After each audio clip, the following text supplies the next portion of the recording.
দুপুরে শুয়ে একটু রেস্ট নিচ্ছিলাম, আমার বড় বৌমা এসে বলল যে আসেন আমরা একটু মোগলাই পরোটা বানাই। তো দেখতে থাকেন, আমার রেসিপি এত ভালো হয়েছে, আমরা ভাবতেই পারিনি এত সুন্দর এত টেস্টি হবে। অনেক মজা, ভিতরটা এত সফট যে মুখে দিতেই মিলিয়ে যাচ্ছে। টমেটো সসের সঙ্গে খেলাম আমরা, অনেক মজা ছিল, অনেক ইয়াম্মি একটা ব্যাপার ছিল। এতটা পারফেক্ট হবে আমরা ভাবতেই পারিনি। আমার দুই বৌমা ওরা যদি কোনো কাজের কথা বা রান্না শেখার কথা, আমি সেলাইও করি, সেলাইয়ের কথা যদি বলে ওদেরকে আমি উৎসাহ করি, ওদেরকে হেল্প করে আমি আরও ওদেরকে আনন্দিত করে দেই আর কি। তো ডোটাও করতে পারতেছিল না, আমি করে দিলাম আর কি।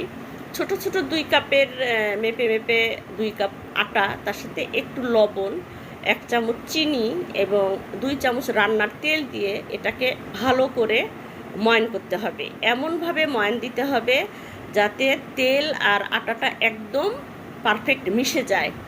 এমন একটা মুঠি করলে ভেঙে যাবে না। তারপরে সামান্য করে একটু পানি দিতে দিতে এটাকে যেভাবে আমরা রুটি তৈরি করি, রুটির ডোটা হয় সেইভাবেই এটা করতে হবে। করে 15 মিনিটের জন্য রেস্টে রেখে দিতে হবে। দেখতে পারতেছেন ডোটা আমি অল্প অল্প করে পানি দিচ্ছি এবং করতেছি, এমনই নরম হবে যেন আঙুল দিয়ে চাপ দিলে একটু দেবে যায় আর কি। তারপরে সেটাকে পাতলা রুটি করে নিতে হবে, এমন পাতলা করতে হবে যাতে আপনার হাতটা রুটির নিচে দিলে দেখা যায়।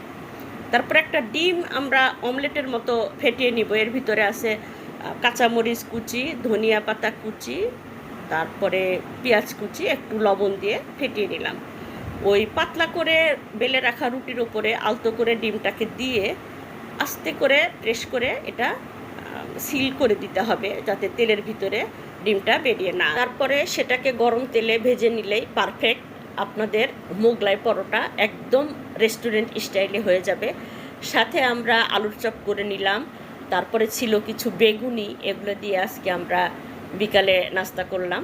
সাথে ছিল ফ্রিজের সেই ঠান্ডা ঠান্ডা অনেক মিষ্টি একটা তরমুজ। আজকে এ পর্যন্তই। আসসালামু আলাইকুম।